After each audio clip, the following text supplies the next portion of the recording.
What a week it has been. I think one of the biggest week in Xbox history for us. Yeah. One of the biggest weeks of the XoneBros for sure. This week has been crazy. Welcome everybody. We are the XoneBros. This is your positive gaming and Xbox community. This is podcast number 330. As always, I am joined by the bros, the XoneBros. First, we've got Mr. McSpicy here. How's it going? Second, it's Jordan the Man. Hello. And last but not least, I am X1. Welcome everybody. Again, this is podcast number 200 or 330. Man, 330. That is a lot. A big number. Before we get started, I do just want to get a couple things out of the way. Gamer Club, this month's games for Gamer Club is Crusader Kings 3 and Wasteland 3. Join us over on Discord. We have a Gamer Club channel there. It is amazing. YouTube.com or not YouTube.com. YouTube.com. Just join us. Yeah. XoneBros.com/Discord will get you there, or discord.gg/X1Bros will get you there as well. Come join us. I'm loving Crusader Kings. It's blowing my mind. I've dove in. It's not a pick up and play game. It's a watch lots of videos, do lots of research, then play game. I wish I had time in my life for that. Yeah. This has got to be like a weekend of nothing to do to really get into it. And then once you do, it's a perfect work game. That's how I've mostly been playing. Oh, really? It's a fantastic work game because you can pause it, play until a decision comes up, make a decision, pause it, play it. Like, it's really good. Really, really good. Nice. Anyways, Okay. We also do have a golf club society. For those of you that want to join our golf club society, we are on season 2 right now, and it is amazing. Our winner of season 1 was the one and only Loyal Doyle. Well done. All He right. came in at the end with the Nice. finals. Yes. In the finals, he came through, pulled in first. That put him over the top. So well done. I do also want to shout out the super chat right now. Jordan Goins, thank you very much for that super chat. Yes. Appreciate it. And last but not least, we have a big announcement. We have our first member-only bonus couch cast this week. Very excited for. This is for our members. It's going to be members only. If you're a member over on the YouTube channel, we are going to do a couch cast this week. We haven't yet announced the game. We're deciding on the game. All we know is it's going to be fun. So fun fact, for those of you that have been in the community since the beginning, we used to do couch casts all the time. We're bringing them back. So stay tuned. That's going to be Thursday at approximately 8 p.m. Pacific time. Mm-hmm. And we're going to do a couple hours member-only community stream, or not community stream, couch cast stream. It's going to be a grand old time. So stay tuned. Look forward to that, everybody. And let's jump into the news. Oh, already? Like I got to do sorry. the bumper? All right. Well, I guess it's. I'm gonna just hit that button. Yeah, we're merging it today, so we're gonna jump in. It's basically news. We're not gonna have a dedicated news segment today because basically everything we're gonna talk about is the news. There's only one thing that It's eclipses. dedicated now because I pressed the button. Yeah, well done. That eclipses all other news, and that is Microsoft purchasing Bethesda. ZeniMax. Well, ZeniMax Online, i.e. Bethesda Studios and all the studios underneath them, for $7 billion. 7.5. 7.5. That's sorry. 500 million's That's important. right. I round down. Okay. That's why. So I used to have a job where basically I was working with accountants all the time, and I don't understand. Like, I'm not detailed like them. Like, oh, well, who cares if you're off $500,000? What does that matter? Anyways, this is $500 million. Yeah. At that point, it does matter. Bethesda, is now a part of Xbox. This is huge news, massive news for the Xbox, massive news for Xbox fans, for Microsoft. Yeah. Spicy, I want to get first impressions. Where were you when you heard the news? I was asleep. He was asleep. My wife came and woke me up and told me the news. That is a dedicated wife. And she could care less about video games. So that should show you how big of a deal that is. How big of a deal it was. No, what are your thoughts, impressions? What does this do for Xbox, for you? Go. Okay.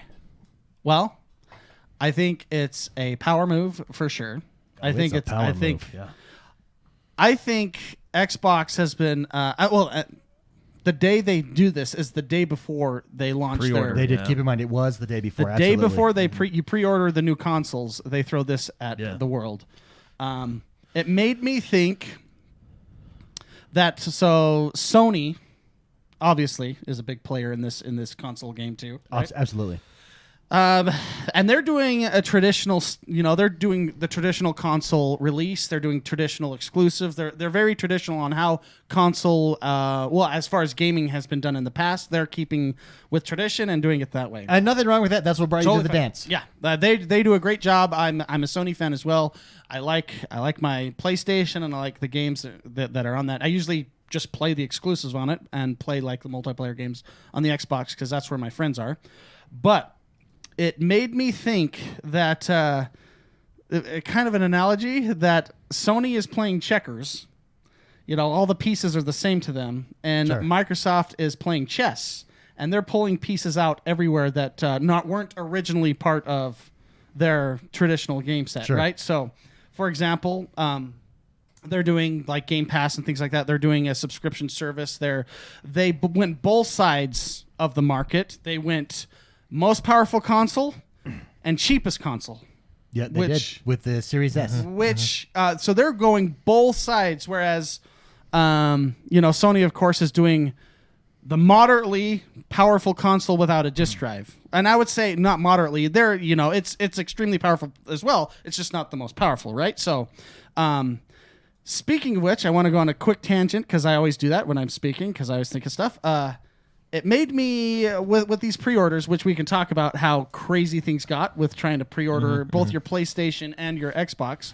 I found it fascinating that the discless version of the PlayStation was the one that sold out first. And you remember I was talking about like my conspiracy theory last week? Correct. We actually have a comment about your conspiracy theory. Okay, so that sold out first, and then people were like, "Oh, okay, I'll get the $100 more one." Yeah. What's interesting about the Xbox is it was the reversed. opposite. Yeah. Everyone went for the $500 one, and then they're like, "Oh shoot, I better get the S as the backup." I mean, that's what we did. It's exactly what we did. So it tells me power is important. It's extremely important for buyers, right? And at the same time, they're getting the cheaper model too.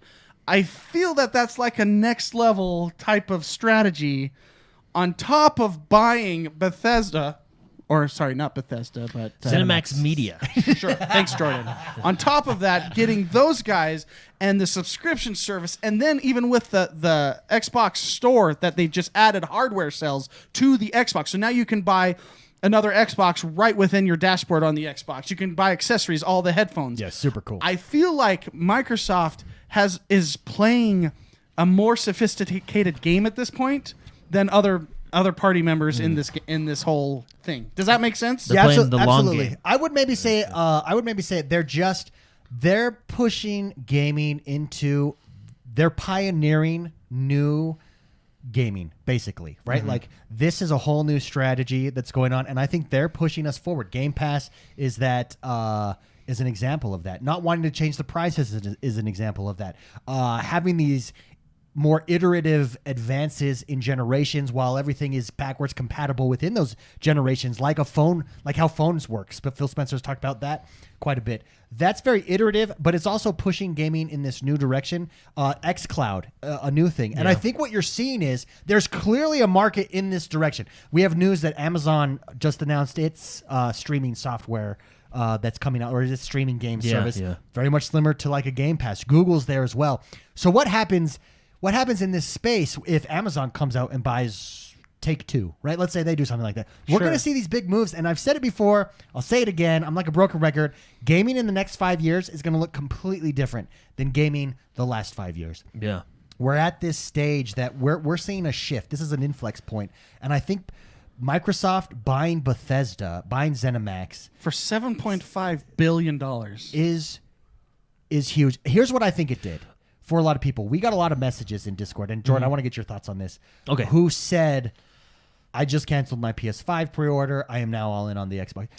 This did two things. Number one, it gave us a great library of games in the future, right? Sure. Number two, it showed everybody how serious Microsoft is about Xbox. They're all in. Whereas prior to this, it's like, well, they're trying this Game Pass thing. They're trying this subscription service thing. Are they going to stick with it? I don't know. Or is this just something? No, they're all in. It's clear. And the CEO of Microsoft and Phil Spencer have both reiterated that they're not done looking, basically, that more purchases can be like this.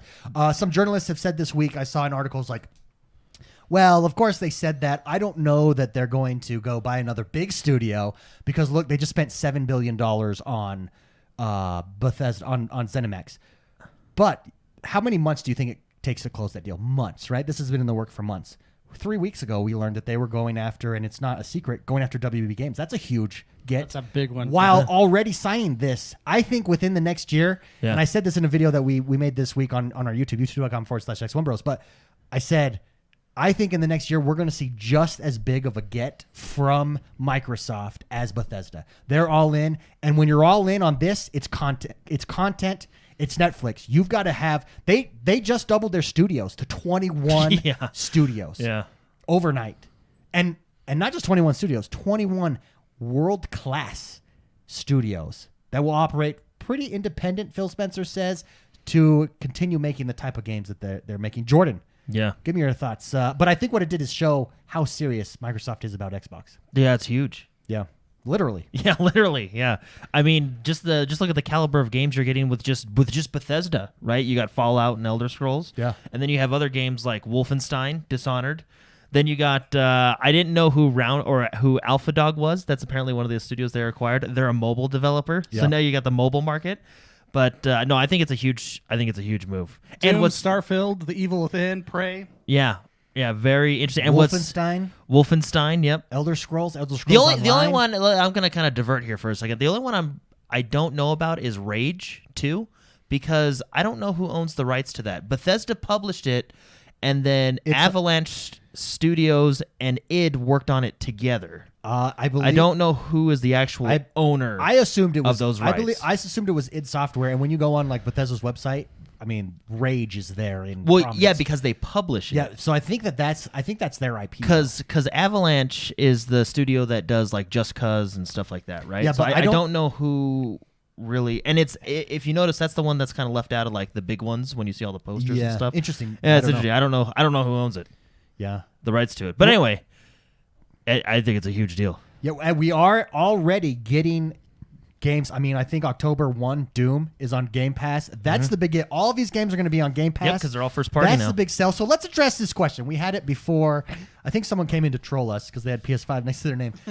Which is funny because we do an Xbox show, but if you've ever listened well, it was to a us genuine before, question. I actually don't think he was trolling us. But the people that troll us, we all own PlayStations. We have, our PCs are gaming PCs. We love video games. So we're trying to not be the start the wars that we are. No, we're not starting wars. But you get what I'm saying. I don't like fanboyism. So I just find it funny that people kind of troll me a little bit. No, I think it was a legitimate question. But I have seen this question come up quite a bit. And that is this idea that Bethesda games will not be exclusive to Xbox.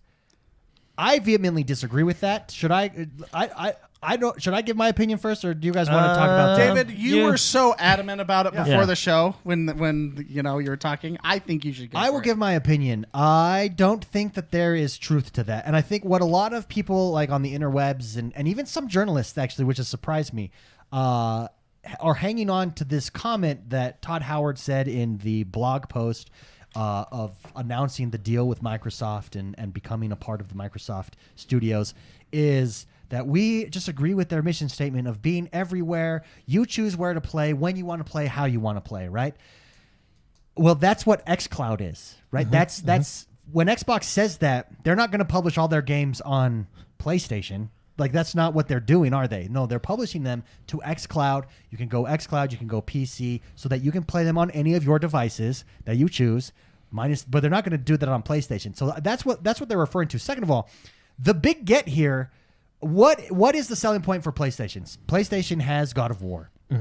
PlayStation has Spider-Man. PlayStation has Last of Us. All these next level first party games that are exclusive to PlayStation. What is the criticism against Xbox? That they don't have. They haven't been producing these. You're not paying $7.5 billion to Bethesda, and Ryan McCaffrey made this point over at IGN, and I agree with it 100%. To let your games be published on other services, all you get is a 30% publishing intake if you let it publish on PlayStation. Yeah. No, Microsoft's whole strategy, and its strategy from the beginning of this generation, or the beginning of the announcement of this generation, is Game Pass, getting people in the ecosystem. That's why you go out and get this publisher. That's why you have 21 Microsoft studios now working for you, game studios, so that you can have that content exclusive to your ecosystem to give people a reason to buy into that ecosystem. Now, current games, so your current Doom, your current Wolfenstein, all those games that are out and released, Dishonored, everything like that, is obviously going to be everywhere. They're not just going to take that back. That doesn't make sense. That would be funny. No. They just you just lose your purchase. Yeah, it just says not. That's not going to be there. But that would be mean. How big is the next Elder Scrolls, which we're a few years out? Elder Scrolls exclusive to Xbox. Yeah, that's giant. That would be massive. Yeah. Starfield, which is a new IP that we don't know anything about. I believe Starfield is going to be the first exclusive game from these Bethesda studios. Well, what's interesting is a lot of that's a space RPG that a lot of people are excited for because it's a space RPG. That, I believe, is going to be the first exclusive game. How huge is that for Game Pass? That's why you go and get this. That's what makes it such a big deal. You are now... This isn't 2013 where Microsoft bundled the announcement and they weren't serious about it. This is 2020. They're serious. They're all in. Yeah. And I think to be all in, you have to make it exclusive. So I don't give that any credence. I don't think that there's going to be games...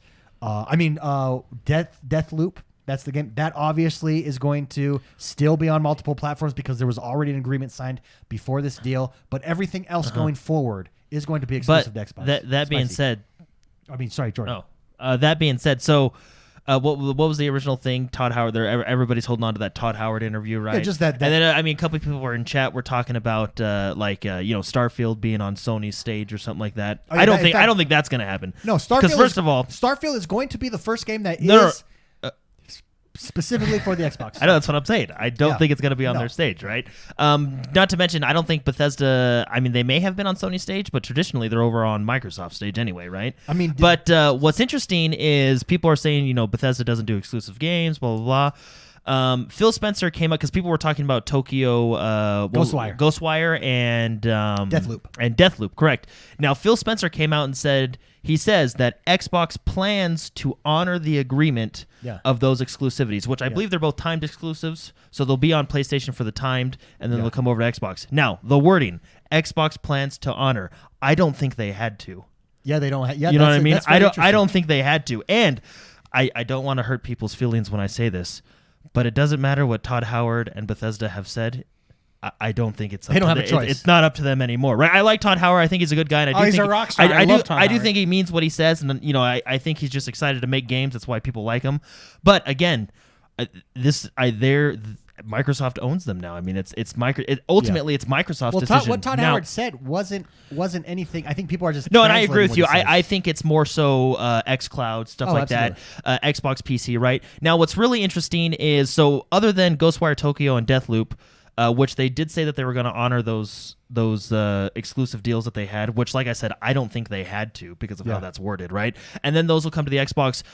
We're talking about all future games, right? So the new Dooms, right? New Elder Scrolls. And everybody's talking about Starfield, how it does not necessarily have to go to PS5 anymore. No, it doesn't. And when Phil Spencer talked about Starfield, he talked about Starfield coming to Game Pass, Xbox consoles, and PC. Never mentioned anything about any other console. No, well, of course he wouldn't anyway. But that's it's very interesting.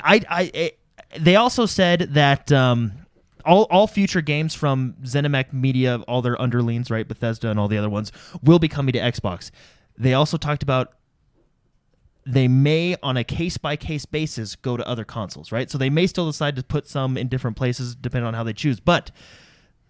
That's very fascinating. Yeah, you know what I mean? Like that's the reason power. You get this is for that exclusive power to sell your ecosystem. Spicy, would you like to weigh in on this? What are your thoughts on this matter? As far as what aspect? Exclusivity? Is there anything to people saying, well, Bethesda's going to still be everywhere? Well, I mean, I think that all the planned IPs that are going out on all consoles from Bethesda are obviously going to be doing that. They have deals. They've been having deals for a long time. You can't just build a game overnight, right? So those will all be very non-exclusive in that sense because they're supposed to be, right? Mm-hmm. After the initial blast of all those IPs that are going out, I agree with David There is no way they're investing $7.5 billion not to leverage this move. Yeah. It's obviously a move. Like I said before, I think Microsoft is playing a very sophisticated game of chess here. That even just the day they announced it, the day before, everyone buys their console. Holy cow! And that Microsoft keeps doing stuff. They just keep doing stuff that they've had their pieces in place, and I bet you they're just excited to start moving them around the table. You know what I mean? You just got now you have 21 toy studios to play with. Yeah. Well, just the talking points alone, because the biggest one I think is Starfield right now, because it's the next big one from Bethesda themselves, right?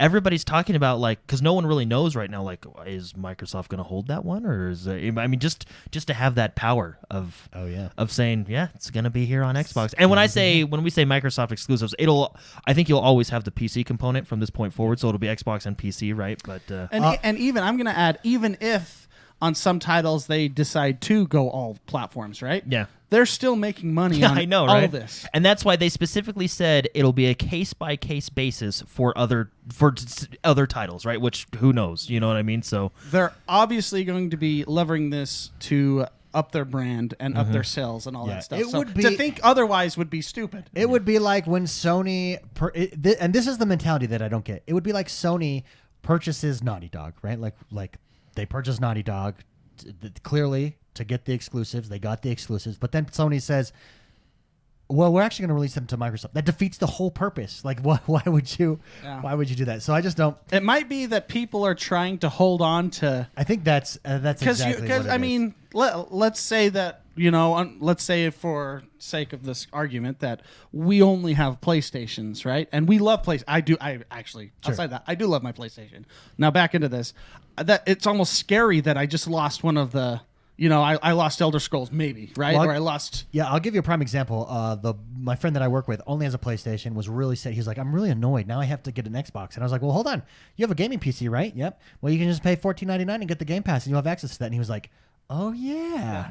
And that is the point right there. Like that is exactly what they're trying to do. But I think you're right, Spicy. I think it's a lot of people on the internet that are disappointed, or, I mean, it's good news. It's just good. It's that's epic gaming if I was shift. If I was a PlayStation, just solely on PlayStation, I would try not to think about that big shift, and I would try to think about, well, now I can play it on my PC. Yeah, exactly. I mean, and you can have Ultimate. You know what I mean? And play these on there. Well, what's really funny is, so what was it? Last week, Sony came out with their big thing, right? And we saw that the new Final Fantasy is what we think, because it's very unclear right now, is a timed exclusive to Sony. Yeah. And I was thinking, oh man, like what's Xbox gonna do?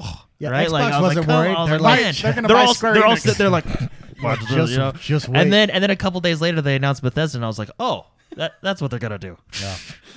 Wow. Yeah. Oh, there it is. What do you do? We put up a poll over on our YouTube community tab. We had a huge response.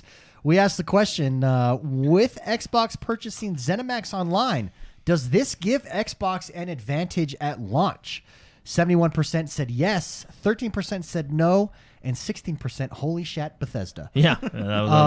71% of people, though, does this give Xbox an advantage at launch?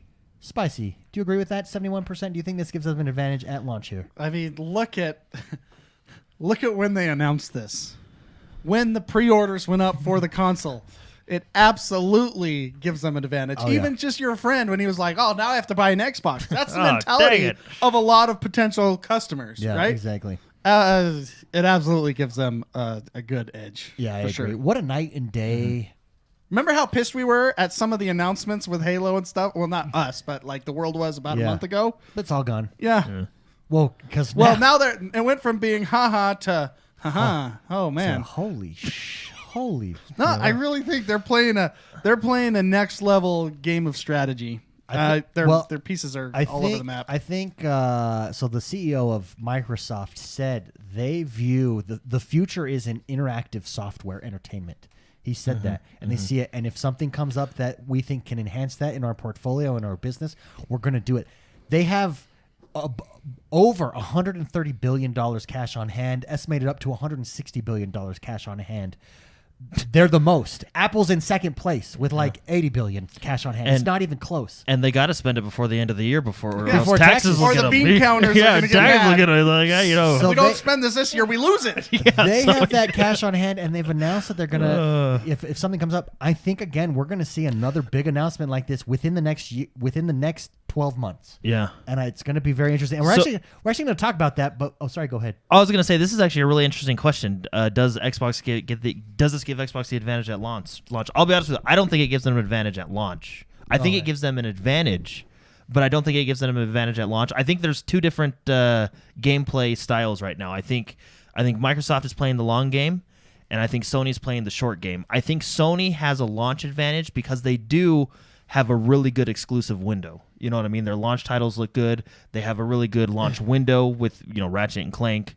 What was that? Miles And Morales. Miles Morales, right? Yeah. So they've got a really good launch window. But I think it gives Xbox the advantage in the long term. I really think the two giants are playing different. I think Sony is playing the short game, the traditional game, if you will. Let's call it the traditional game because I don't know that it's the short game, but Well, they're focused on launch, right? Sure, They're focused. I think Microsoft is focused on the long game. You know what I mean? Like next year, this time, what will they have? You know what I mean? With the interviews that came out recently with Phil Spencer, having press releases in Japan specifically. yeah. Oh well, Oh, even yeah. just at the Tokyo Game Show. Yeah. That's exactly what I'm saying. Like, and he's talking to specifically them.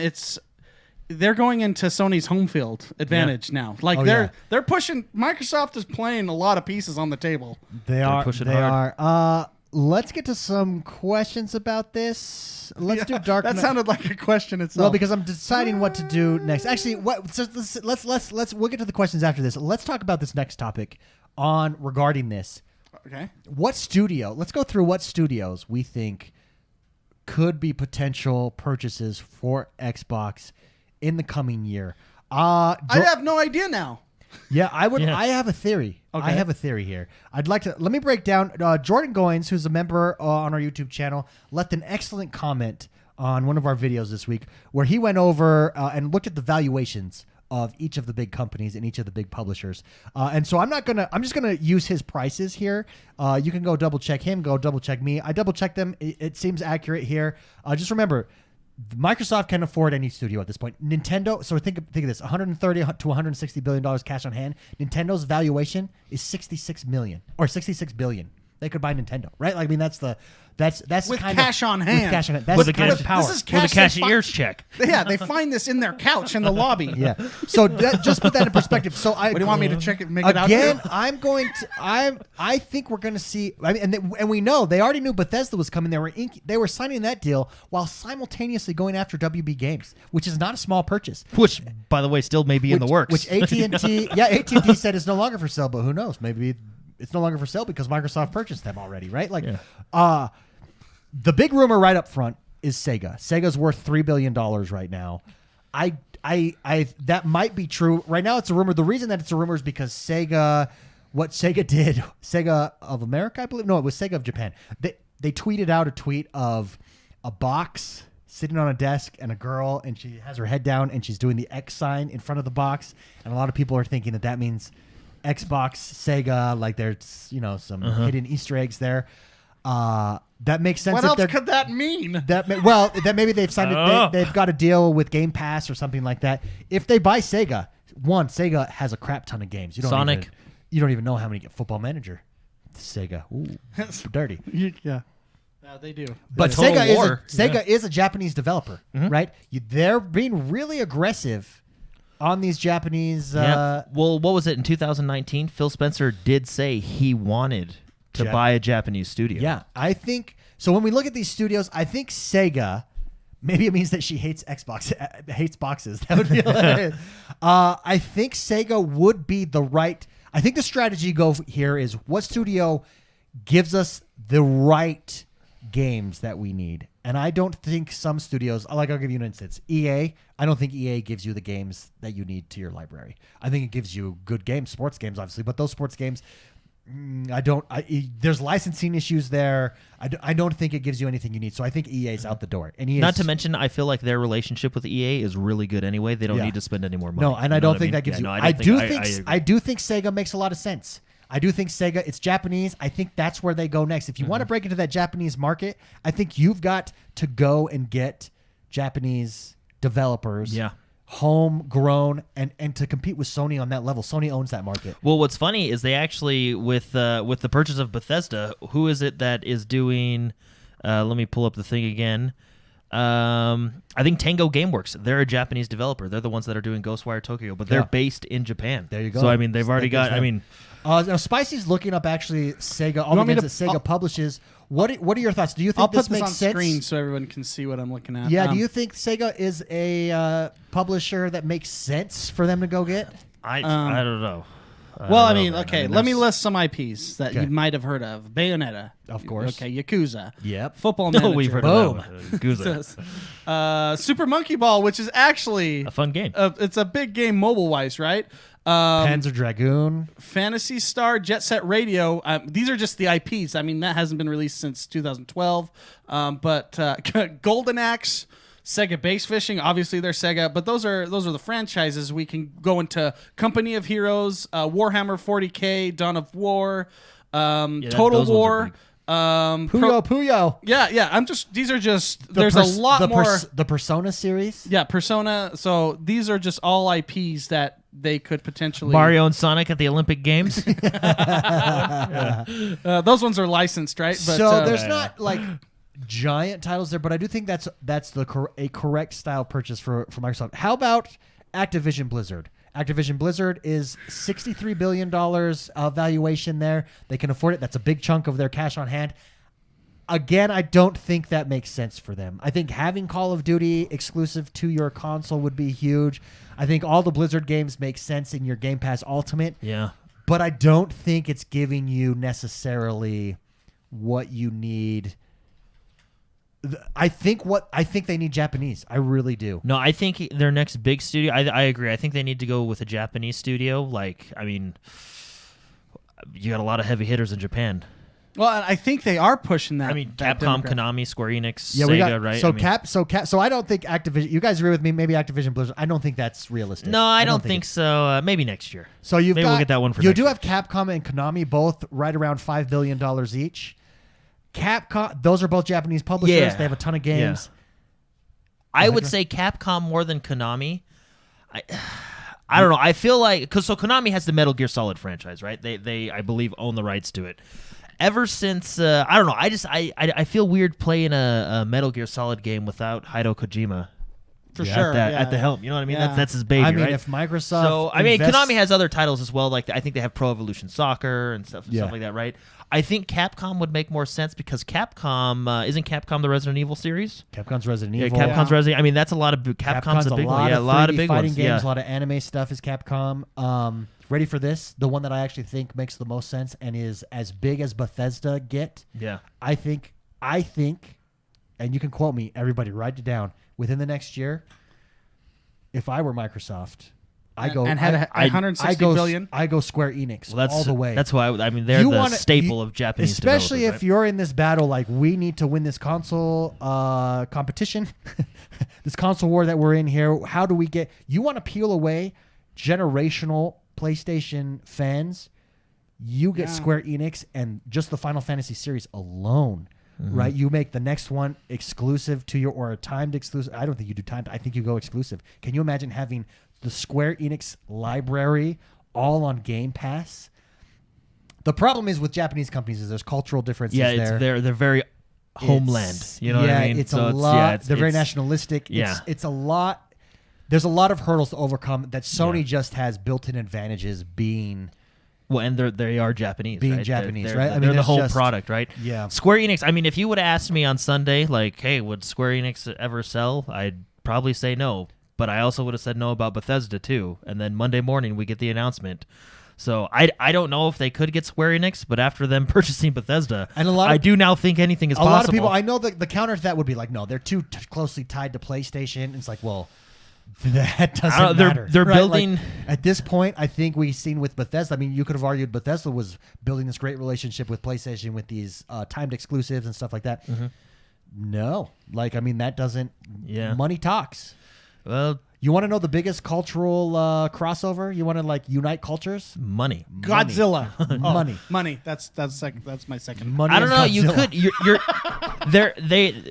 could. They're building relationships with Square Enix, right? Yeah. Like Xbox under Phil Spencer. I feel like maybe the original Xbox you could throw in this category too, but I feel like under Phil Spencer has really pushed hard in the Japanese market, right? Yeah. I think the original Xbox tried to. I don't really think Xbox 360 tried all that hard, but the Xbox under Phil Spencer, I think they've really tried hard. We have a lot of the Square Enix games coming to Xbox Game Pass, including the Final Fantasies, right? Yeah. They were on, what was it, FanFest in London, Exactly. Exo London, right? Yeah. They were actually on at the Xbox conference talking about all their new games coming to Game Pass, right? So the relationships are being built.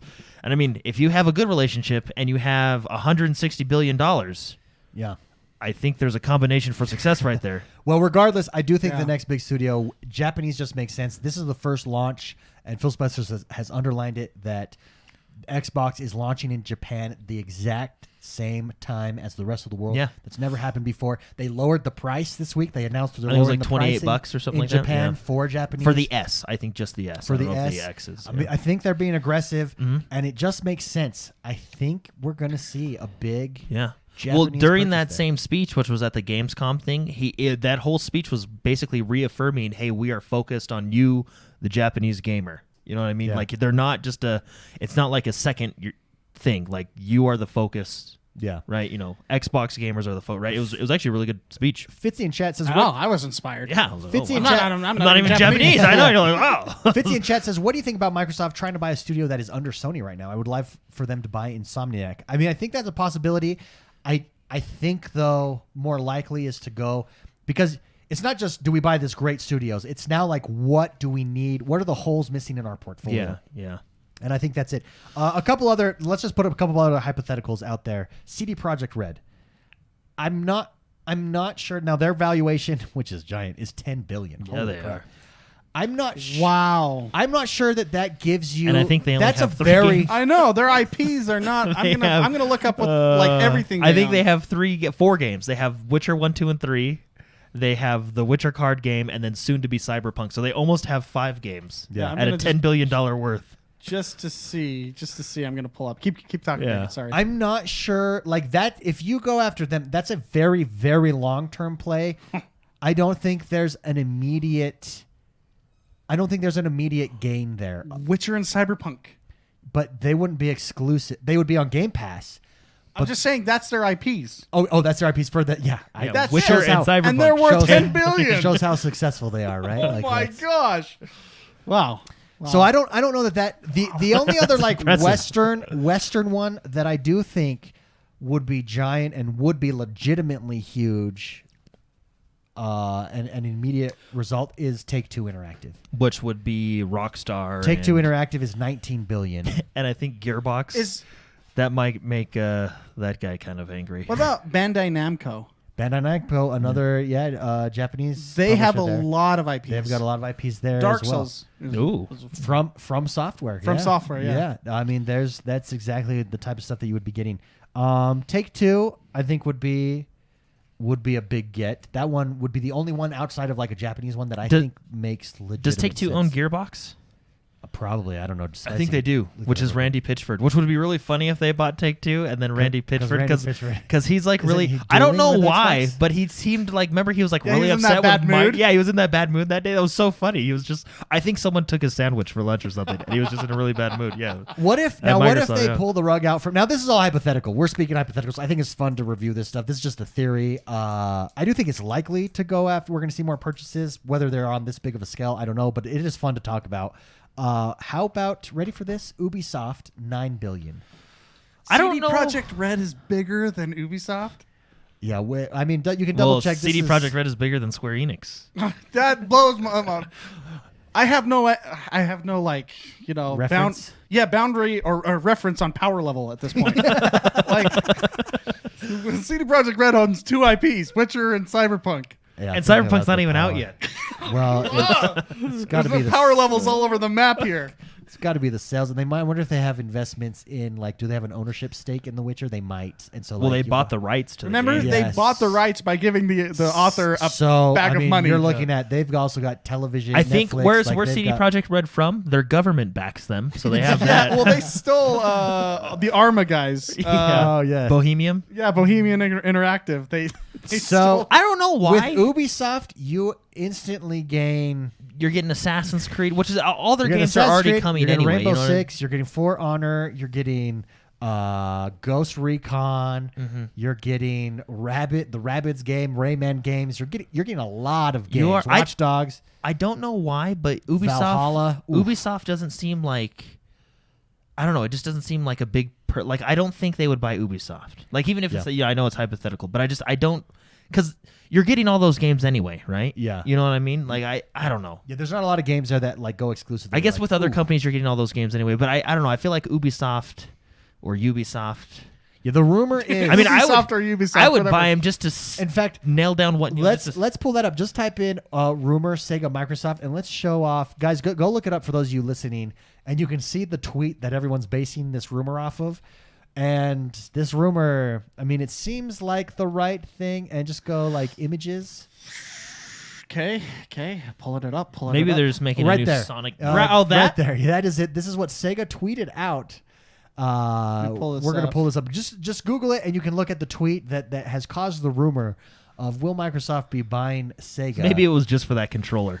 That's. And Oh well, did you see the other one where they took the blue from the new controller and compared it to the blue to Sonic, and it was the exact same shade of blue? yeah. And so they tweeted this out, and it's a girl in front of a box, clearly going X, and people are like, are what those is- the? what is being hold what on, is being done here? Hold on. Is this a signal? Are they signaling something? If you notice, you really got to look deep into these pictures. The Game Gear Mini is on the desk. Maybe the Game Gear Mini is coming to America under Microsoft's. Dude, that's huge. They would instantly get the Game Gear Mini.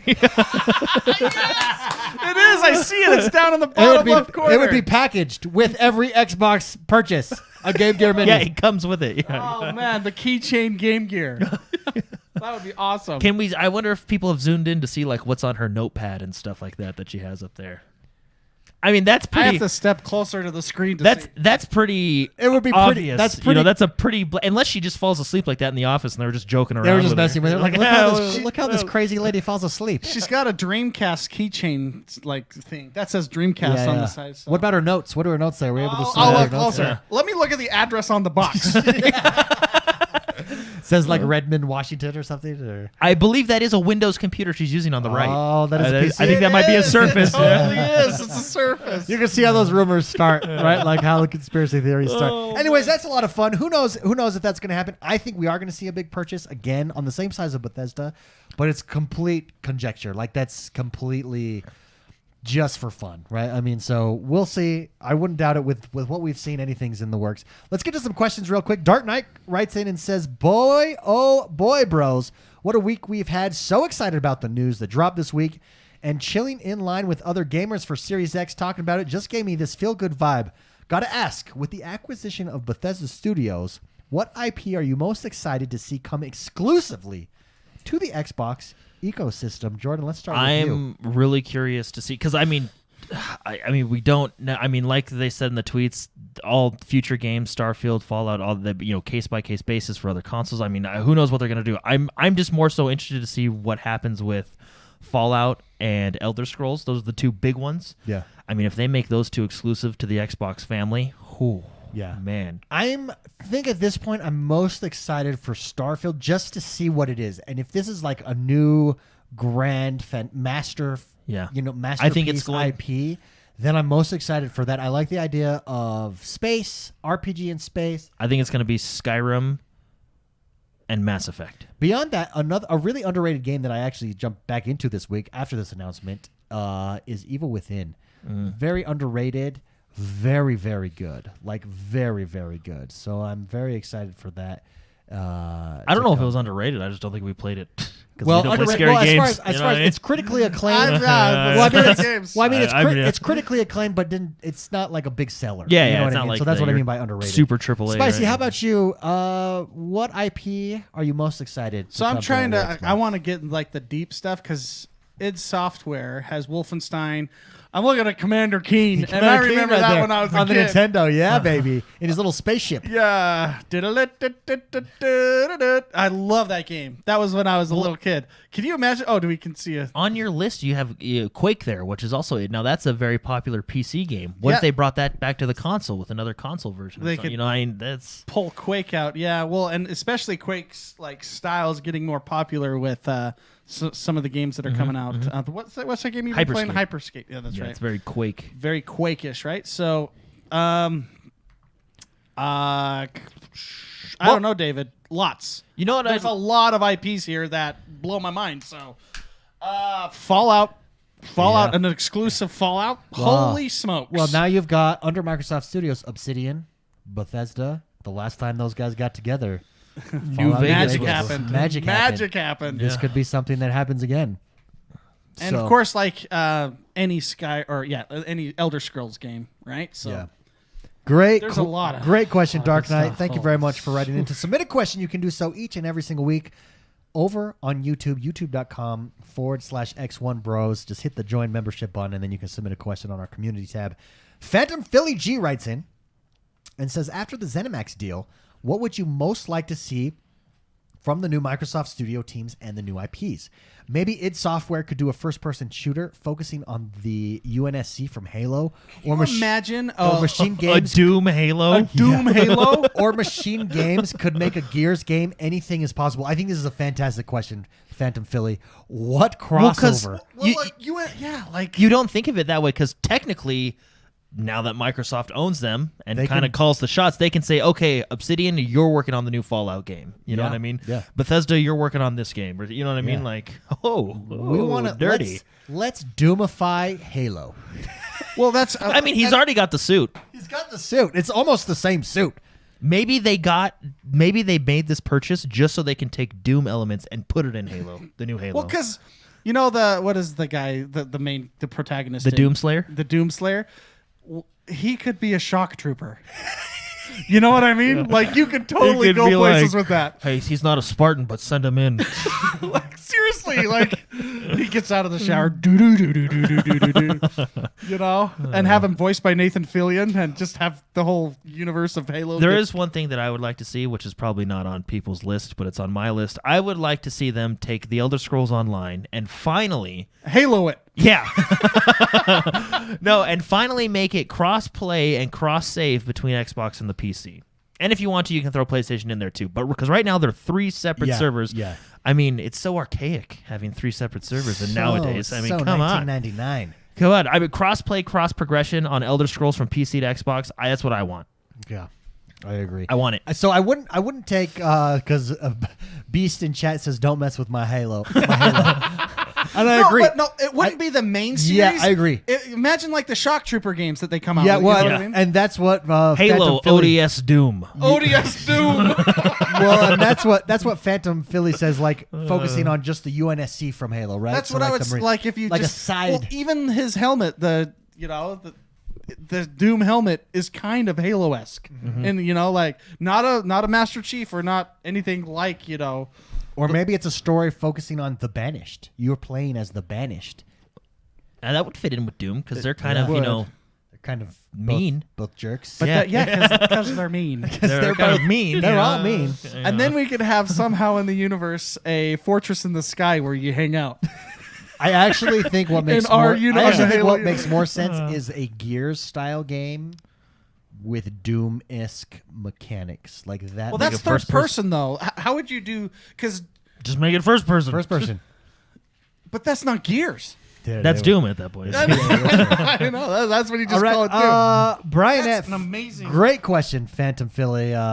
Brian F. writes in out of the same vein and says, a couple weeks ago I asked what, if anything, was missing from Microsoft's first-party games, and I believe the consensus was that it was first- and third-person story-driven games.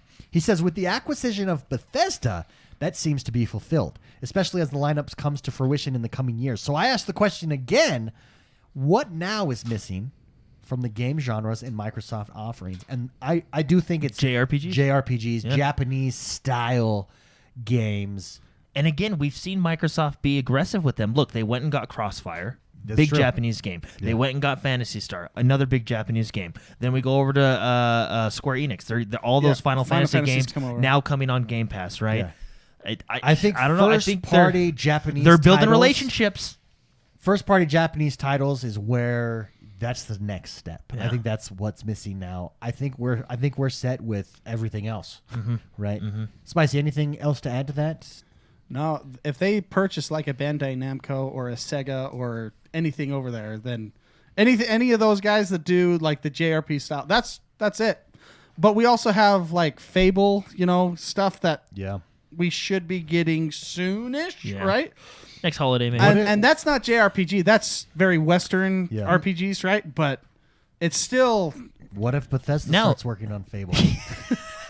a Doom Fable. No, what about this guy? So I know it's already, I think they've already talked about that they're not purchasing this studio, but I mean, who really knows? They're not going to tell you the truth until the day of, right? What about Platinum Games? Maybe we get a little resurgence of Scalebound. Maybe. Now I know they've already talked about there's been a lot of articles, not so much recently, but before, how Microsoft is not going to buy Platinum Games. Now this was, I think most of those articles were last year, but maybe a little resurgence of Scalebound. Perhaps, yeah, maybe. That would be cool. That was a very Japanese game. Platinum does Nier Automata. Oh yeah, don't they? I mean, these are big games. Nier Automata is one that I believe Platinum does that. I may be wrong. Sitting there on my home screen waiting to play. I think a Square Enix purchase would seal the deal. Yeah, that would be jaw-dropping. Now knowing that they can just casually afford Nintendo. My friend, I mean, that would my friend said it feels like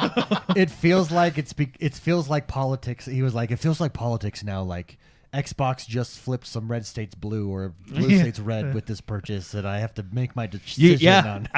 You got to get the swing states. You got to get the swing states. Yeah, Japan. Yeah, it made me laugh. That made me laugh. Well, that's the thing. Like Microsoft's going into the home state. Yeah, they're going in and saying, "Hey, we're getting some new people here." Yeah, they're going. If Sony's doing that to us, we're doing it to them. Yeah. That's it for the Bethesda talk. Let's jump over. This was a big week because this was pre-order week. Let's talk about pre-orders, our experience pre-orders. Were we able to get pre-orders? We were all able to get a pre-order. We spent about 4 hours all on Discord, in which I had to make a life decision. Oh. I had to make one. My wife uses my office for work.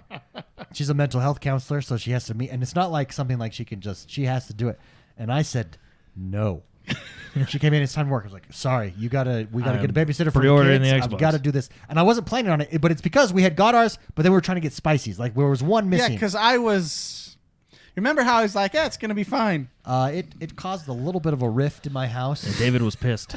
It's that damn Target.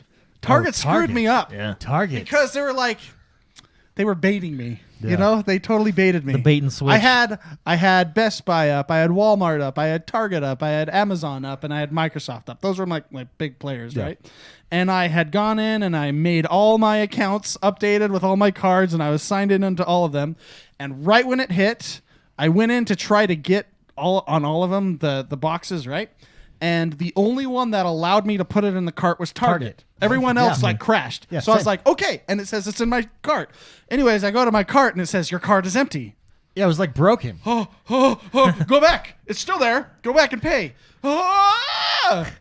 After about 45 minutes, and Discord, by the way, everyone on Discord, our whole community, you guys are awesome. Dude. I felt like we were Wall Street executives calling each other and say, the deal's over here. Go to this website. Dude, everybody in Discord, everybody was in Discord saying, go here, go here. I just got one here. Boom. And everybody's going there. Oh, it was insane. And we're all in chat together, live, talking, voice chat. We were doing the voice chat on Discord, yeah. And it was totally... Oh my gosh, that was one of the most stressful moments of my life trying to purchase so stressful. I think Spicy made this point, and this was planned ahead of time. So, I'll tell you my stressful thing, and then we'll talk about Spicy's point that it's 2020 and how are we not preventing bots from getting stuff, right? Well, that's the big one. I think I can think of some solutions, but I don't know how hard it is to implement them. If we can put a man on the moon, we can prevent bots from stealing all the Xbox. Because we need to do it by some sort of with Xbox, for example, they have an account-based system where you know that they have Xbox Live. You know, like even when Mixer was around, you could not chat and chat unless you were a verified Xbox user, basically, right? With that in place, you can totally, with your current user base, say, okay, you have to sign in under your Xbox account. If you do not have one, come early, make one, and then we will send out links, private links to buy them if you're interested, right? And those are real people. Those aren't bots. Your Xbox Gold members get first dibs if they want First one. dibs, exactly. And then 2 forms of ID. That'll make, it's just the bots, man. It's the damn bots. They screw up everything. I mean, like, and it's so easy to make them. Like Best Buy, we all sat there for that extra hour because it didn't go live. The minute it went live, sold out. And it's like, well, bots. And that was what happened, bots for the PlayStation 5 as well over there. So, anyways, our experience, Jordan was laughing because I was swearing.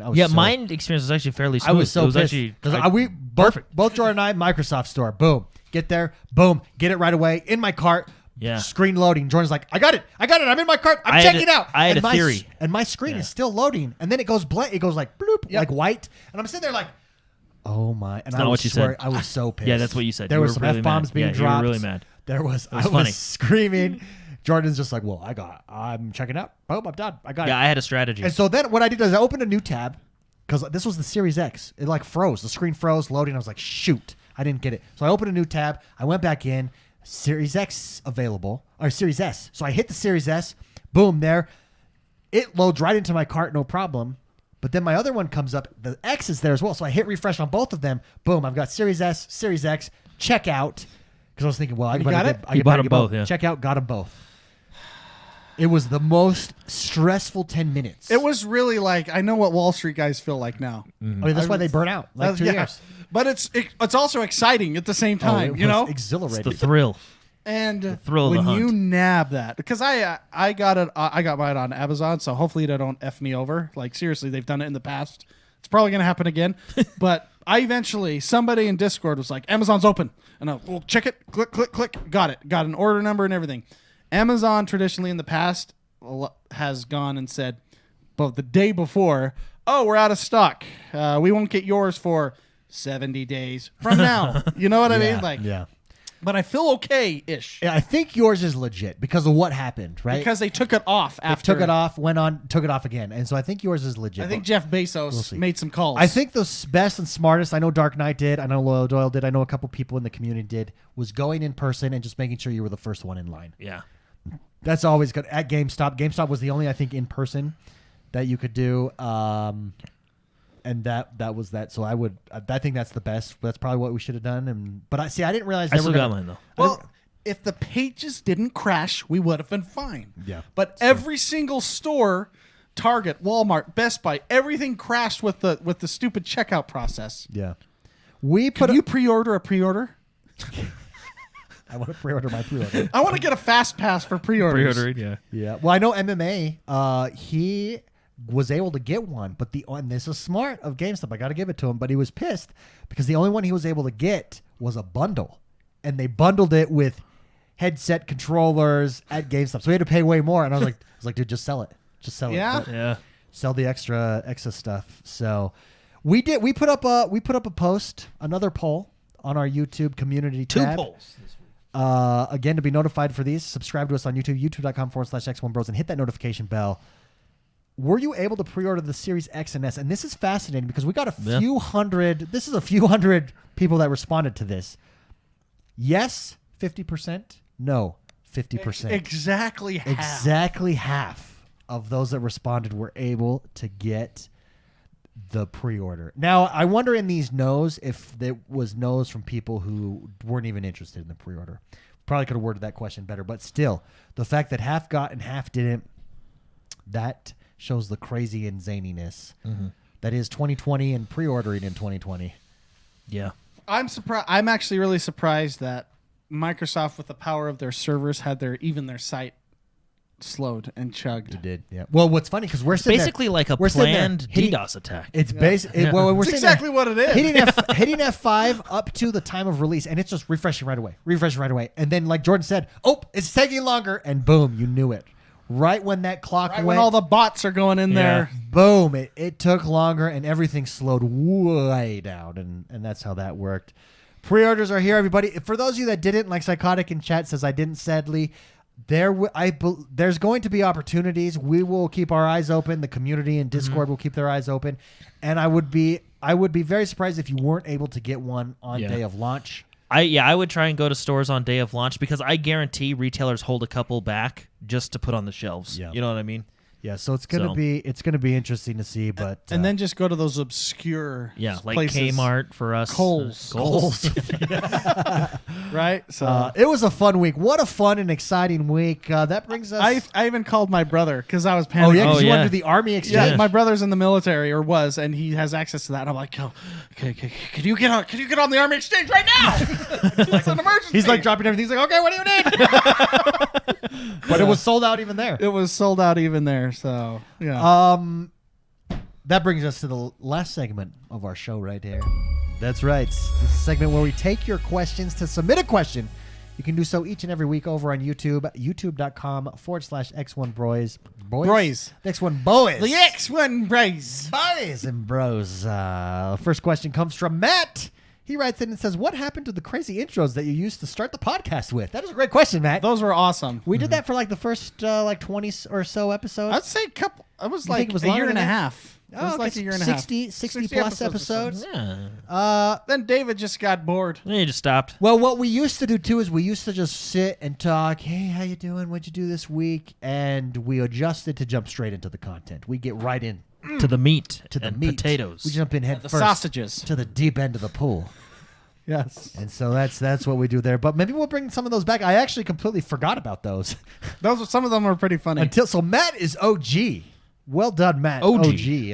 We're gonna go back. Yeah, and that was year one. That was year one edition of the X1 Bros. We're going to go back and check those out. Black Knight writes in and says, hey, bros, I've been playing some single-player games recently and noticed there are a lot of side quests in majority of games now to level up and get the next best piece of equipment. So have you ever played a game with so many side quests that you totally forget what the main story is about or what you're even supposed to be doing? I mean, there are games you could line up for that. Yeah, there is. For me, Grand Theft Auto was that for me because With all the fun missions. the celebrity side quests where the old couple is going after the celebrity mementos it's hilarious. is hilarious. And I love doing those. Over some of the main missions weren't as fun as exciting as that, and so that for me was one. But Jordan, No, I've had. I mean, I think it happens in most open world games, right? Yeah. I mean, like Red Dead and stuff like that. But anyway, no, I had kind of the opposite situation in The Witcher 3, where it was a side quest that I did, and let's just call this guy Jeff. I don't know. I think I decided to help him out with his wife, and then I think she ate him or something because she was a monster. I appreciate that. And then I killed her. So it was like a really terrible situation. And then you told the town sheriff, and he was like, "Oh, that's you. Oh my gosh," And I was like, "Okay, see you later." And then I think it was it had to have been months later, after I'd beaten the game. I'm playing another quest, and this guy that I did a previous quest for, that previous quest showed up, and it was like, "Whoa, hey, I remember you." And we kinda, we kind of had this moment. It was one of those things, and then just there's another part in The Witcher where I saved these people, and they're like, "Oh, thanks, we could move back in now." I'm like, okay, see you later. And I came back, and their town was thriving, and you're like, "Oh yeah, I did this." That was me. Yeah, and you're look like, what I "Wow." did. But I mean, that's just because The Witcher was really insane with how all their side quests and main quests all intertwined with each other. But didn't you have in the same game you fought someone and then you met him on the other side of the continent and fought him again? Yeah. And it was just I think I put 85 hours into the game before I even started on the campaign. because you did the That's 85 hours. Yeah, that game. Well, now think about what Cyberpunk is going to be. Oh, I can't wait. Because Cyberpunk is going to be that on steroids. Hopefully. In theory, right? Or we imagine. whatever compound is available at the time of 2077. Could be steroids. Could be something much more powerful. Yeah, this is true. Dude, it's going to be insane. Spicy, is Witcher the game for you? Where you So got lost on Witcher, I'm just going to say that was my answer, but I'll take another one too. Witcher's side quests are just blow your mind. They're that good. I don't even know where I am in that game, but I know that I'm like still like 10% game completed. And because I haven't finished that one, but I've gone a lot. I've been 80 hours plus on the side quests and everything.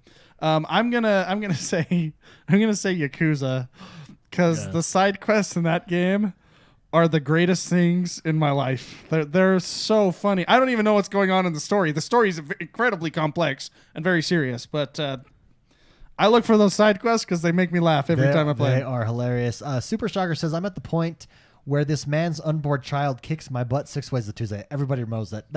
I've replayed that 20 times in order to try to restart Witcher 3. So that's hilarious. Oh yeah, that's Psychotics is Fable for me right now as him on side quests, and Neil Dog. Skyrim's another one. I was gonna say that Skyrim, because I don't think I even did the main quest until like you got level 99 and you're like, oh well, might as well finish the story. And I actually think that was. I think that was. I actually think that comment was a side discussion happening, so I apologize. But yeah, Fable is a good one for side quests as well. The best mod. I mean, there's so many good mods for Skyrim. But Thomas talking about the Thomas one's so amazing. funny. But the Fuzro Da, where instead of shouting, you bend over and point your butt at everybody, and they get blown off the map. Oh my gosh, there are so many good Skyrim mods out there. Oh yeah, it's so good. Great question, Black Knight. Thank you very much for writing in. Neil Dodsworth writes in, and he's also in chat here. He says, "Tell Spicy he was right." What? All right. He says the PS5 digital sales are around 4 disc to 1 digital. So your theory seems to be, and I actually, the more I think about it, people I know. So for instance, Andrew, who's a friend of the show, he has a PlayStation podcast, right? He as well wanted the digital.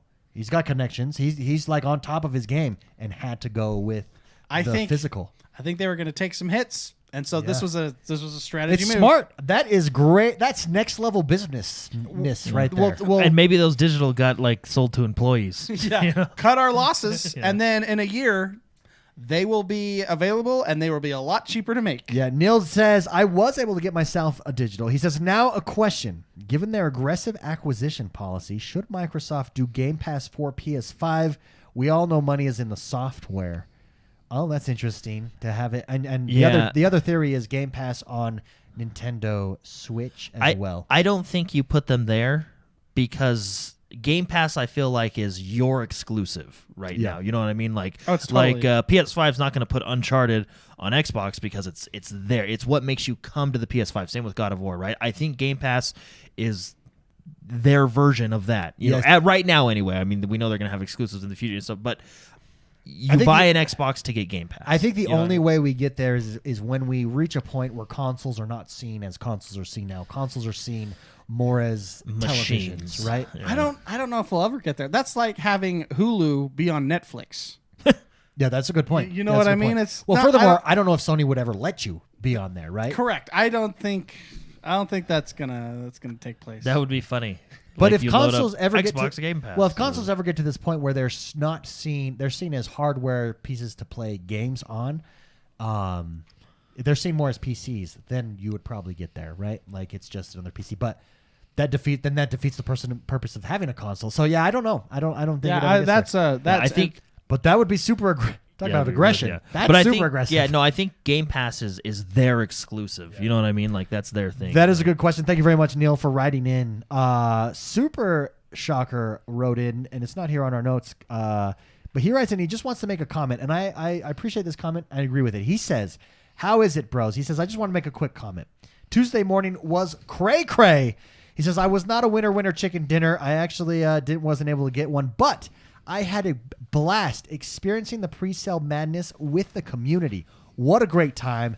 You guys have really brought together a devoted group of gamers. Keep it up." Thank you very much, Super Soccer. I agree. It was like at a NASA control station in Discord. Everybody's throwing up like, here, I got it here. And you're just going everywhere. And it was cool. It was a unique experience. We were at Wall Street junior executives going over there. Dude, the community, everybody was. There's 2 available over there. Go. Everybody was simultaneously trying to get their own and helping out each other. Right, like it was so good, and it was maybe. It was so maybe they were sending us to the wrong place. Yeah, it's on target. Go on purpose. Go, everybody, go there now. I believe that's against the law in Wall Street.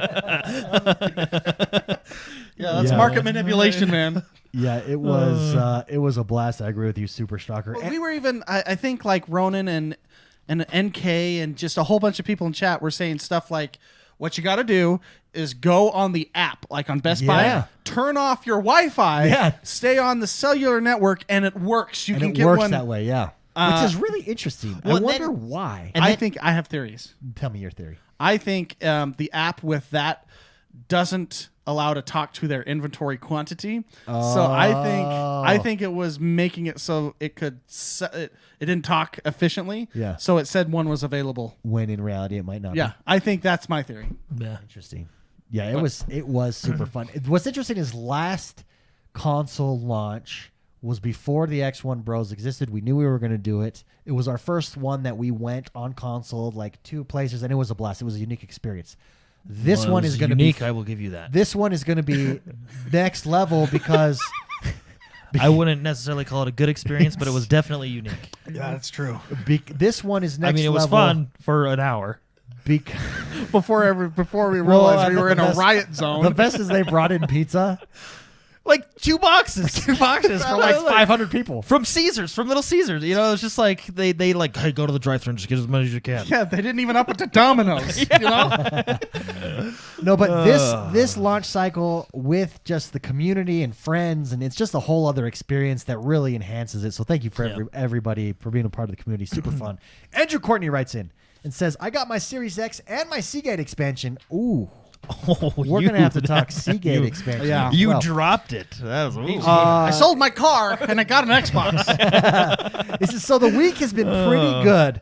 Do you like that Microsoft went proprietary with their SSD expansion? He says, I do, but I think I understand more than the average consumer of the point of this, ensuring consoles' gaming performance stays the same. Also, please tell people why this costs so much. If I see one more comparing it to a $50 traditional hard disk drive, I'll lose my mind. It's a different technology. Also, PS5 players, yours won't be cheaper. The cost of SSDs this fast is at a premium right now. This is a fantastic point, and I appreciate you bringing this up. McSpicy, will you take this one? First let's talk about the price. Thank you very much, Andrew Courtney. Let's talk about the price. The price is $220. 20, right? Yeah, 220. For 1 terabyte. Right now, Seagate is the only one doing it. They are being produced by more providers or more production, whatever, companies. What are the sizes on that? Just- And there will be more sizes. There's only one right now at 1 terabyte. Sure. At $220. So a lot of people, wow, that's a lot. But that's the price of this type of technology. Before we go to Spicy on why it's that price, let me just review the difference on this. Again, there was a YouTube video that dropped on our channel. Make sure you go subscribe to it, youtube.com/XoneBros, showing you the difference and why, if you're going to get it, where the benefit lies in getting this proprietary external hard drive. So you can use your current external hard drive that you have on your Xbox One. That will store your games. That will play all your Xbox One games and all your backwards compatible games. If you want to be able to play directly from external storage, Xbox Series X games, meaning games that have enhancements, ray tracing, speed, higher graphics, etc., you do need their new SSD or hardware from Seagate, which is $220 for that 1 terabyte. That's the difference there. Do you need one? If you're willing to transfer your game you can still store it. You just got to transfer it to internal in order to get that benefit, and you can do it that way. You can make that decision from there. Why they're $220 though is because of this next technology. Spicy, why don't you review that price right now for everybody? Okay, so keep in mind, I'm not a mechanical engineer, but I have, in order to work with video footage that is 4K and 8K in my own work life, I've had to understand a certain type of technology, which is like the NVMe M.2 hard drives, because they are really the only hard drives that you can deal with the speed necessary to edit and render at 4K and HK. You can do that with RAID zeros and certain RAID hard drives out there, but that's not feasible on consoles. And RAID zeros are kind of scary in certain things for backups and everything. Anyways, so you can get that. Those just take like 7 drives 8 drives, 9 drives, 10 drives, all in one big box to get the kind of speeds you get from the M.2 NVMe style hard drives. Why they're different is because they basically, and this is my understanding, they basically have a direct communication with the CPU. Traditionally, it had to go around certain, let's call them highway points, on your motherboard on a PC. They had to go through certain directional highway points, certain roads, we'll call them roads, to get to the thinking part of the processor, right? Like the computation stuff. One guy, maybe someday, years ago, said, why don't we just treat it kind of like RAM? Because what RAM does is it's ready access memory. It makes it so it's readily accessible to your PC at any given time. So they basically made these roads connect the hard drive to the CPU without having to go around everywhere, right? This is not the case with USB. USB is a different type of communication. This is not the case with other things. So the hard drives were built in a very specific way that on the motherboard of whatever hardware you're looking at communicates with the CPU in a different way to guarantee those speeds. Now, these speeds, traditional hard drives, a lot of them have spinning parts. This does not. Like flash memory, there's no spinning parts, so it can access it quickly. Why they're expensive is because they're newish. Okay. And I want people to do just an experiment, to go look on Amazon or Newegg and stuff and look at good brands of M.2 NVMe hard drives that are 1 terabyte and see what prices you get. This is not just exclusive to consoles. The Xbox or the PlayStation for that. This is just the nature of these hard drives. It's a newish technology. It's been around a couple of years now, but it's still very new. And it's the way that they are built that makes them very complicated and very fast. I mean, we're talking your traditional SSDs. Like, I'm not talking about the M.2 NVMe SSDs, like your traditional like Samsungs. They run at optimally good ones run at like 450 megs per second. The old hard drives, like your SATA drives, a good one will run at about 100-ish, 120-ish. The old one, like Jordan had on his PC about a year ago, would run at 10. I don't know why he had that on his computer. Because I just kept I could still use it because it kept upgrading from other compute memory. Yeah, that was funny. So these run at 2500 to 3500 because of how they are built specifically for the motherboard that they are on and how they communicate directly to the CPU and other parts. Yeah, so think how fast an SSD drive is in comparison to a traditional hard drive. And you're doubling the speed of an SSD. You're not even doubling it. You're like quadrupling the speed. It's that much of a difference. It's an extreme speed increase for sure. And in order to get games to play a certain way, like look at Ratchet & Clank on the PlayStation and what they're showing that it can do. Look at the game the Medium. The Medium, perfect. Look at what those can do. Those games require that speed input. It's not a matter of, well, why can't my hard drive just work? It should just work. No, it needs those bandwidth speeds or it just won't run. Just like my PC for editing needs those speeds or I can't push play and watch these videos run because there's a read-write that needs to take place.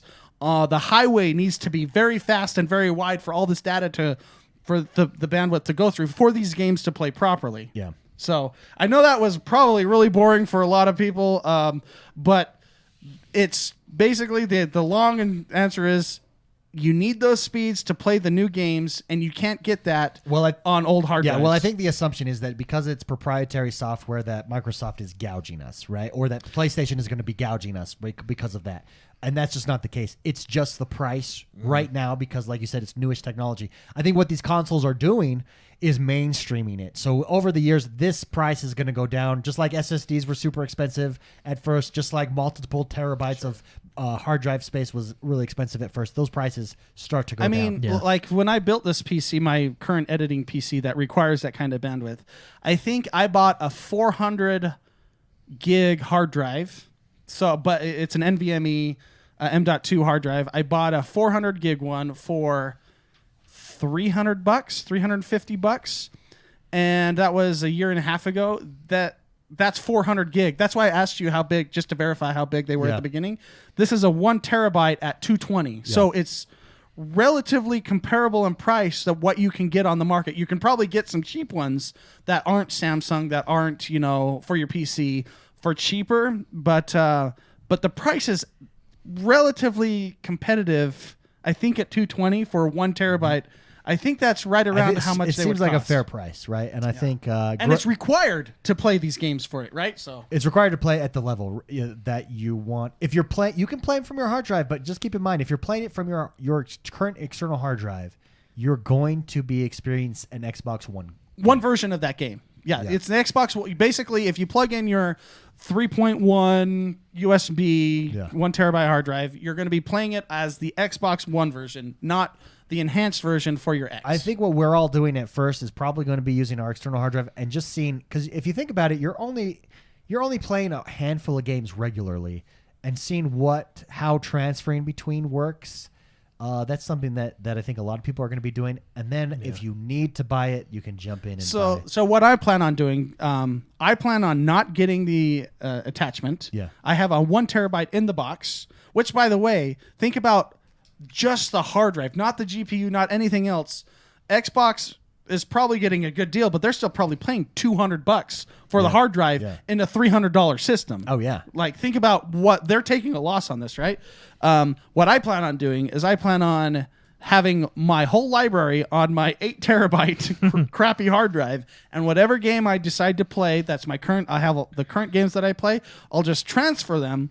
Because you can do that. You can just say, pull this one from this hard drive, put it on the main hard drive, and I'll play this game for a couple weeks. When I'm done, I'll move it back and then grab another one, right? So how fast do you think how long that take to move? So it's a read write, right? So it obviously depends on the size of the game, but if your external hard drive is a 3.1 and it's like a 3.1 USB, which is what I have on there, it'll probably transfer at 120.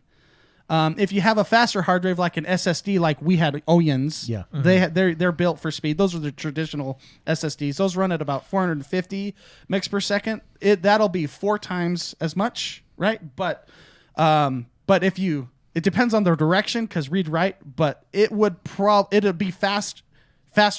It's about the same time as downloading it. If you have really, really fast internet. So you'll have to. It depends. It depends, but yeah. Great question. Thank you very much, Andrew. I did my best for writing in. Fitzy has a question. He says, "Happy Friday, bros." He said, "So with the first round of pre-orders done with now, I was able to pick up both a Series S and Series X. Ooh, congratulations! Nice. My question is now, what should I do with the S, as I bought it because at the time it was all I could get?" He says, "I'm torn between keeping it for my 8-year-old to use or just selling it to someone else." He said, "My son doesn't play a lot, and if he does, it's typically on the Switch playing Fortnite." Also, on a side note, Wednesday was his 8th birthday. If you guys could give him a shout out, would be greatly appreciated. His name is Aiden. All right. And Mr. McSpicy, he wanted me to tell you he loves the outro song. Every time he hears it, he starts dancing. Happy birthday, Happy Aiden. birthday, Aiden. Happy Yeah. Do we have a birthday song, or like a celebration song we can go? We have the celebrate We got a song. celebrate Yeah. song. I gotta find it. I wasn't prepared. This is for Aiden. Happy birthday, Aiden. Here we The go. big 8. Dude. 8. Yay. 8 is a great time. It is. 8 is a great time. I remember when I was 8. Me too. Good time in my life. Yeah. Good time. Used to play hockey in the street when I was 8. Play football in the street when I was 8. It was beautiful. Happy birthday. Fantastic. Thank you very much for watching, Aiden. Right. Happy birthday. So, Fitzy, to get to your question, does he keep the Series X? Does he keep it for Aiden? I know what I would do. Or does he sell it to someone else? Jordan. I would what keep you it. do? You would keep it. Because I would just keep it. Because why not? There's so many reasons why to keep it and not very many to get rid of it. Yeah. Spicy, how about you? Keep it? I'm with Jordan on this one. But if you need to, I would keep the X. Yeah. But for Aiden, I'd keep it. It's Aiden's birthday. Aiden. Aiden, it's your birthday. Keep it. Happy birthday. We advise Fitzy to keep it. I actually am really fond of the design of the S. I would just put it up somewhere. Don't even plug it in. It is Just keep beautiful. it as like a knick-knack on your mantelpiece. This is like a nice little. Because half the time people don't know what those are anyway. They're just all abstract, you know. It's a So just conversational like piece. abstract art. Hey, have a seat. Would you like something to drink? Put it- Oh, this is my Xbox. Put it in a glass case on your fireplace mantle. Mount it like bullhorns. Put it on the front of your truck. On the grill. Oh, man. No, I would keep it. I would keep the S upstairs as like your family box. You know what I mean? Yeah. And then where the command center is. Super where you put the Shocker X, but- did a super chat and he says, "Give it to the boys." Give it to the boys, Super Shocker says. Thank you very much for the Super Shocker. Great question, Fitzy, and happy birthday, Yeah. Aiden. That is an exciting time. 8 years old. What a good time. Hopefully, It's a good time in his hopefully you get what you want, Aiden. Like That's, an Xbox Series like an S. Xbox Series S. And get some dubs on that Fortnite. Some Yeah. dubs on Fortnite. Fortnite's going to look fantastic on the Series S, and your loading screen's way faster. It'll give you the edge, actually. And It it's will, it's yeah. kind of almost the same size as the Switch. There you So go. it might translate There you go. well. It might you know? translate well. AOG War Dog writes in and says, "Hey bros, War Dog here." He says, with the time getting closer and closer towards the console release, and as games get announced as launch titles, what launch title would you truly like to see? He says, we've already covered Flight Simulator, Oh, that but is would've there been mine. anything else that you'd like to see come as a launch title? Well, I mean, Halo. Like Halo realistically? is the Like Halo. obvious, but Realistically, yeah, or- but, yeah, All is there of them. anything realistic? I want every game that's ever going to be released. Well, on it. so okay, one that they've not officially announced, and I don't think is getting is not going to be a launch title, but I wish is any the Forza game, the new Forza game, I just called Forza. That is just going to be such a It's launch window, it's right? large. It's launch window. Which who knows what that But means. honestly, for a launch title, what I'm most excited for is Valhalla. I think that is going to be a fantastic. Yeah, it's that's my the first, 15th. It's my first Assassin's Creed game in. I've been in a while, and I think that's the route I'm going to take. Valhalla is my. my I think launch so. title That's game. that's a good one. Yeah. I agree with Forza though, because Yeah, it would be. Forza is a beautiful game. Beautiful. And you can show off a lot of beautiful things in a car game. And they have in the past. I mean, that was the launch title for the last Xbox One, right? So Yeah. it was Forza 5? Forza 6? Forza 5. Forza 5 was. Forza 5. Oh, that was the Top Gear one. That's when you had Yeah, that the was three Top guys Gear. Yeah. from Yeah. Top Gear being They'd the- like tell you about the track and the loading screen. yeah. Look at this. I don't think you can put tips in the loading screen anymore because it's just going to be fast. You know what I mean? Quick tip. So Oh, that's true. yeah. I think mine's going to be Whoa. similar to David. It's not going to be Valhalla. I think it's going to be my launch title. My personal launch title will be Cyberpunk. And I know it's not going to be enhanced for it because their enhancement patch is coming out later. But I'm just excited to not have to wait in Yeah. loading screens. I am You know what I mean? excited Like- to see what Cyberpunk is, what they're able to do with this world, and if they how they up it Yeah. from Witcher, and is it everything we expect? And- However, I am more excited for Valhalla at Yeah. this point, and that's just because I think where I'm at Well, mentally, and I want a game that I can get in, rape, pillage, and murder people, Yeah. and get out real quick. You know what I mean? Yeah. Well, And then get back to real life. Get back to Valhalla's real a good one. I think it comes out on the 15th, and Cyberpunk is the 19th, so Yeah. big week. But Valhalla will have the enhancents on day They one, will, yeah. right? Whereas Cyberpunk Cyberpunk will have it later. I'm just excited because The Witcher's loading times are terrible. So, Yeah. can you imagine what the Cyberpunk loading times will be on the regular Xbox or just the Series X? So I'm excited just to take advantage of the hard drive. True. Because I'll be able to do that at least. But Let us end with Psychotic's question. Psychotic writes in and says, I got the pre-order blues. Like most everyone, I missed out on this round of pre-orders. My question is 2 parts. First part is, have you ever got the pre-order on a second time around, or do you just wait? Second part is, what is your most memorable pre-order story aside from the Microsoft Store riot led by X1? Love you guys, and thank you for all you do. Thank you very much. Psychotic. And dude, that sucks that you weren't able to get the pre-order. Yeah. There's still a chance. I There's do still a think, chance. and I do think you're going to be most likely to get the Series S.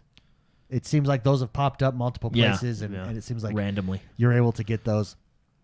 Have you ever had a pre-order that you weren't able to get initially that you got a second time around? I think the Scorpio, we experienced that, Yeah. where like what Didn't we go to? we like had to go in Didn't person. we go to like Hot Topic at some mall or something? yeah. Right. Oh We- no, it was GameStop went, next to Hot we Topic. went to multiple GameStops in order to get. Well, that the was Scorpio. the Elite. No, I That had was the Elite, yeah. For I think the that was Elite the Elite. controller, we couldn't find an Elite controller anywhere. I had to buy an Xbox To get the bundled Elite, yeah. with the Elite controller to get that. And that was at a Hot Topic. I'm pretty sure.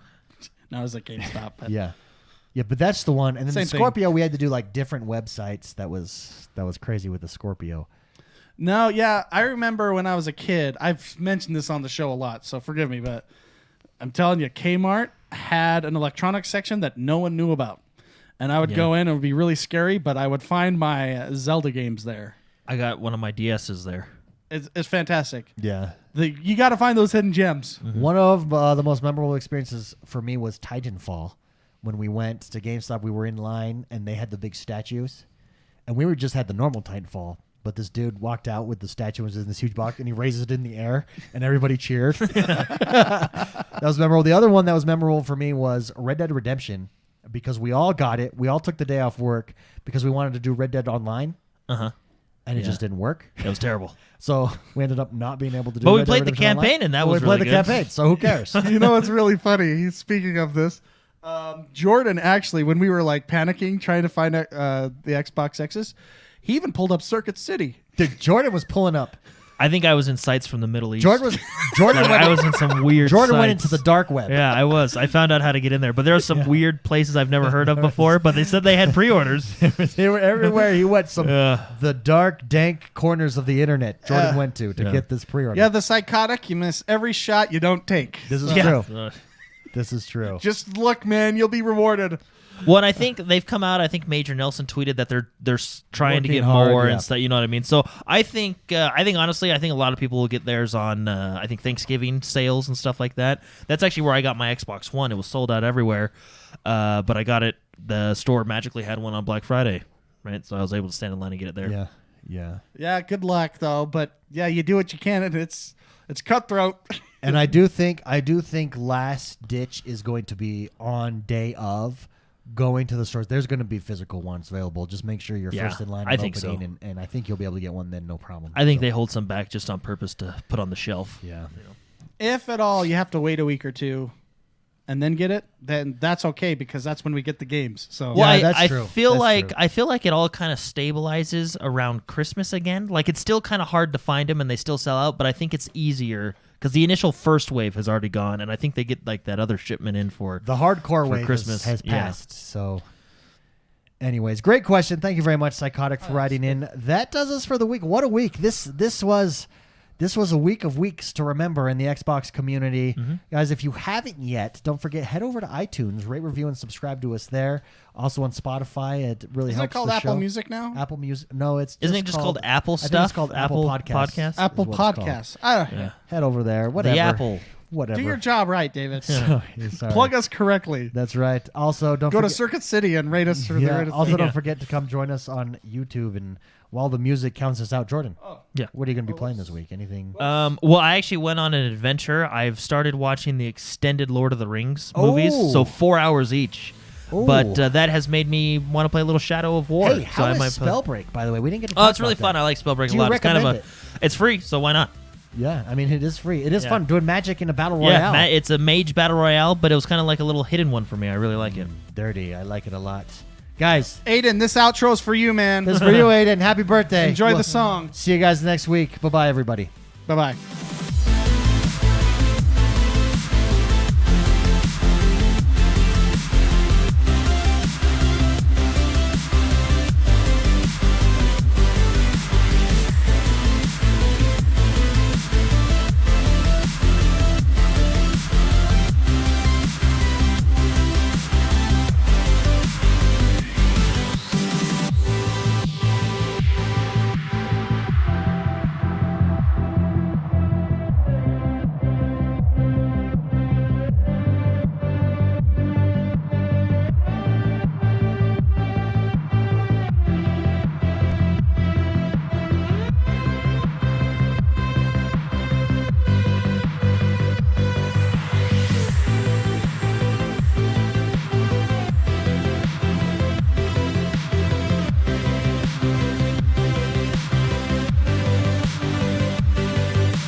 Oh, that was fun.